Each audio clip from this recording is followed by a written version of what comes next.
The first silent behavior is the pause. Someone throws a jab at you, a little insult wrapped in a joke, and instead of firing back, you let 2 full seconds of silence sit there before you answer. That's it, 2 seconds. And watch what happens on their face. A toxic person runs on rhythm. The jab, your flinch, their smirk. It's a script, and your instant reaction is your line in it. The pause tears the script in half.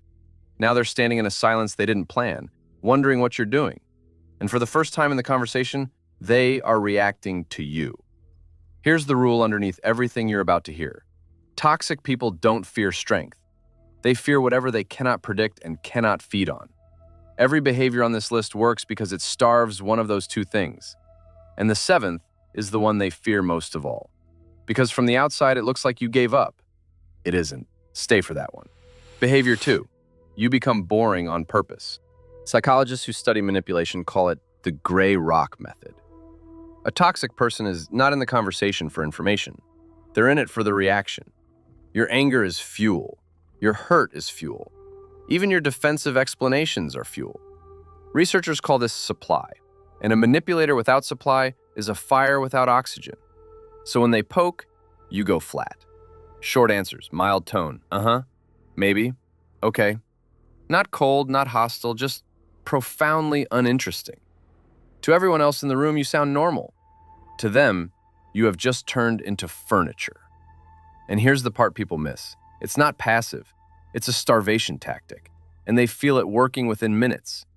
Nothing unsettles a performer like an audience that won't clap and won't boo.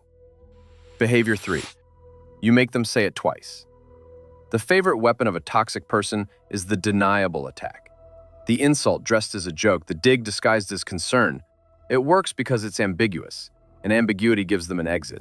So you close the exit. Calmly, with genuine curiosity on your face, you ask, "What do you mean by that?" And then you wait. Now they have 2 options, and both cost them. Repeat the insult plainly, out loud, in front of everyone, and own it. Or retreat. I was just joking, relax. Either way, the mask slipped in public and they know it. You never raised your voice. You asked one polite question. That's the beauty of it. You didn't attack them, you just held up a mirror and made them look. Behavior 4. You stop explaining yourself. There's an acronym therapists use. JADE. Justify, argue, defend, explain. It's what decent people do instinctively when they're accused of something. And against a toxic person, it is exactly the wrong move. Because every explanation you give them is material. They will pick it apart, twist a sentence, quote you out of context next week. So you stop feeding the machine. No is a complete sentence. I'm not doing that, said once, without a paragraph attached. Watch what your explanations were actually doing. They were telling this person that your decisions require their approval. Silence says the opposite. My decisions survive without your permission. Few things frighten a controller more than a person who has stopped applying for approval. Behavior 5. You hold the look.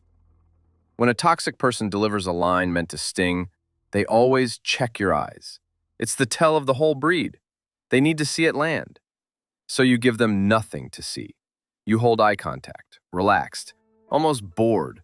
1 breath in, 1 breath out, and you do not look away first. No glare, no challenge, no drama. Just a level, unhurried gaze. Glaring back is fuel. Looking down is surrender. But calm, steady eyes that simply watch them are something else entirely. It reads, at a level deeper than words, as, I see exactly what you're doing, and it isn't working. Predators of every kind read eyes. Make yours unreadable and patient, and you stop being prey. Behavior 6. You let them win the small stuff visibly without a fight. This one sounds like weakness and works like acid. Toxic people escalate over trivia because the trivia is bait. The argument about the restaurant, the debate about who said what, these are invitations to spend your energy. So you decline, out loud, cheerfully. Sure, we can do it your way. And you move on, completely unbothered. They won, and it gave them nothing. No friction, no drama, no victory lap available. Do this 3 or 4 times and something eerie happens. They stop escalating the small stuff, because small victories over you have stopped paying. You have quietly taught them that the only fights you show up for are the ones that actually matter. And those, they suddenly realize, are fights they're not sure they can win.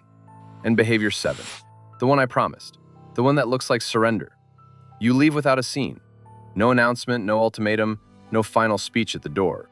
When a conversation turns toxic, you stand up, calm, almost warm, and say, "I'm going to step out of this one." And you go. When a relationship turns toxic, the same move, scaled up. No dramatic exit they can retell as you losing control. No closure conversation they can hijack. Just a quiet, total withdrawal of access. Here's why this terrifies them more than any confrontation. A fight means you're still playing. A speech means they still matter. But a person who leaves without drama has done the one unforgivable thing. They've stopped negotiating for the relationship. Toxic control is built entirely on one assumption, that you will always stay and play the next round. The silent exit deletes the assumption, and somewhere behind the anger they show, there is fear, because they've just learned that your presence was voluntary the whole time. And what is given voluntarily can be withdrawn without warning. So run the list one more time. The pause, the gray rock. Say it twice. No explanations, the level gaze, concede the trivia, and the quiet exit. Notice what none of them require. Shouting, arguing, winning. Silence, used deliberately, is not the absence of a response, it is the response. And it's the only language a manipulator can't twist, because there's nothing in it to grab. Comment which one you're using first, and which toxic person came to mind while you watched. I read every one. And subscribe because this is a series on the psychology nobody teaches you. The next chapter, the psychological tests that reveal who actually respects you, is on your screen right now. I'll see you there.